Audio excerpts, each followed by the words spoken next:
Alright, so this is going to be my talk on the importance of staying close to Christ and your faith after high school. I was supposed to do it at the well, but due to an outside matter I can't be there, so I decided to do a video and send it in. If at any point during these next 5 minutes I look awkward or uncomfortable, that's because I'm not really used to recording myself. I'm not a YouTuber. It's just the circumstances that I have to do right now.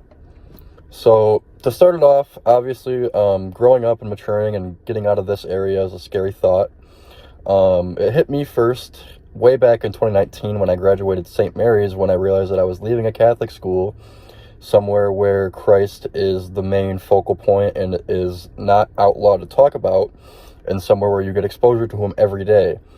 So that kind of scared me, but obviously growing up in PW and going to the high school that we did, it's absolutely fine, because it's no secret that even though it's public school, PW still has a lot of influence on God. You pray in sports, your teachers will talk about God sometimes, your principal, stuff like that. But growing up and leaving, you're going to go into the real world where Christ is somewhat of an outlaw or outlawed, and a lot of people don't like it. A lot of people will bash Catholicism and our religion and our beliefs, and they'll call you stupid and stuff. So it's a tough thought to have to leave and go somewhere where you're going to be in a little bit tougher of a spot.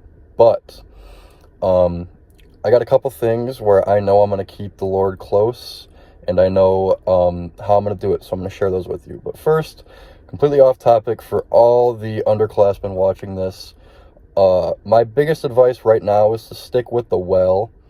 It's just one day a week, and it's a really good way to start your week and kick it off with Christ.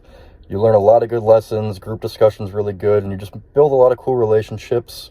And as I've grown to really appreciate the well, especially this year when, I'm not going to lie, I've had times in my life where I would skip a lot, but this year I've made it to almost every class, and I really realized how valuable it is. So as someone who's been there, as someone who's skipped and been in your shoes, I would tell you to go and make sure that you're there every single week, because it's only going to pay off for you. So I'm going to get into my 3 ways that I know that I'm going to stay close to Christ, and some tips for you, just if you want to listen. So number 1 is confession. I've talked a little bit about confession at the well and stuff, but really to pound that in your head, I started going to confession very regularly in the summer when I was in a tough spot, and it really lifted me out.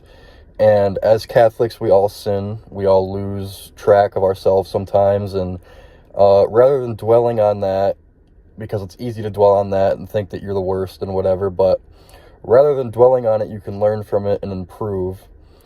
And confession is the number 1 way to do that. If you go regularly, you'll keep that sin off your chest, and you'll feel like you're progressing in your faith and in your sin rather than dwelling in it, which is just the biggest thing, because it's really easy to get down. St. Joe's has confession weekly. If you can't drive, maybe ask for a ride. If you can drive, it's pretty easy to get out there. It's just in Puamo. And you'll probably see me there, because I go pretty regularly, especially when I have the time. Confession is hard, but it's worth it. And I know that that's my biggest tip.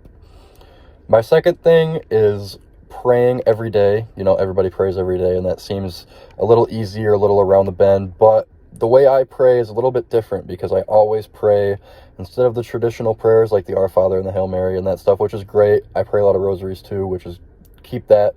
But I always just have a conversation with God every single night. I talk about A, what I'm most thankful for. I love to give thanks every single day, because he deserves that.